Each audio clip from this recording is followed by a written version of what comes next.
கரூரில் நடந்தது பெருந்துயரம், கொடுந்துயரம். இதுவரை நடக்காத துயரம், இனி நடக்கக்கூடாத துயரம். மருத்துவமனைக்கு நான் நேரில் போய் பார்த்த காட்சிகள் இன்னும் என் கண்ணை விட்டு அகலலை. கனத்த மனநிலையிலையும் துயரத்திலையும் தான் இன்னும் இருக்கேன்.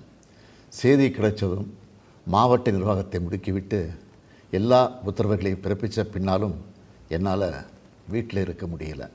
உடனே அன்றைக்கி நைட்டே கரூருக்கு போனேன்.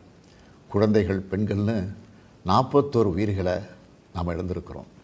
இறந்து போனவங்க குடும்பத்துக்கு தலா 10 லட்சம் ரூபாய் அறிவித்து அதை உடனடியாக வழங்கிட்டு இருக்கோம். ஹாஸ்பிட்டலில் சிகிச்சை பெற்று வர்றவங்களுக்கு அரசு சார்பில் முழு சிகிச்சையை வழங்கி வரோம்.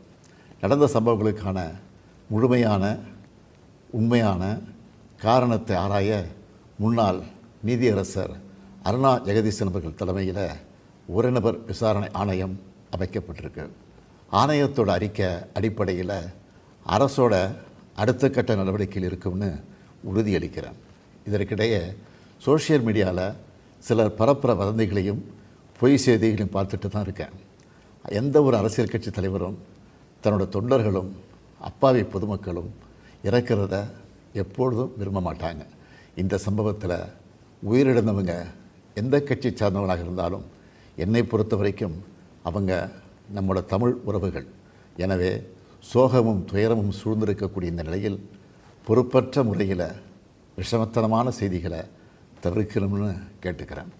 அரசியல் கட்சிகள், பொது அமைப்புகள் இது போன்ற நிகழ்ச்சிகள் நடத்தும்போது இனி வரும் காலங்களில் எத்தகைய பொறுப்போடு நடந்துக்கணும்ன்ற விதிமுறைகளை வகுக்க வேண்டியது நம்ம எல்லோருடைய கடமை.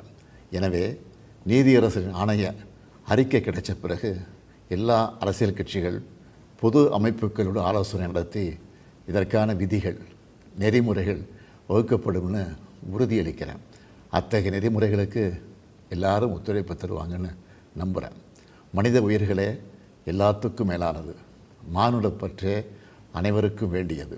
அரசியல் நிலைப்பாடுகள், கொள்கை முரண்பாடுகள், தனி மனித பகைகள்னு எல்லாத்தையும் விலக்கி வச்சுட்டு எல்லாரும் மக்களுடைய நலனுக்காக சிந்திக்கணும்னு கேட்டுக்கிறேன். தமிழ்நாடு எப்போவுமே நாட்டுக்கு பல வகைகளில் முன்னோடியாகத்தான் இருந்திருக்கு. இதுபோன்ற நிகழ்வுகள் இனி எந்த காலத்திலையும் நடக்காமல் தடுக்க வேண்டியது நம்ம எல்லோருடைய கடமை. நன்றி, வணக்கம்.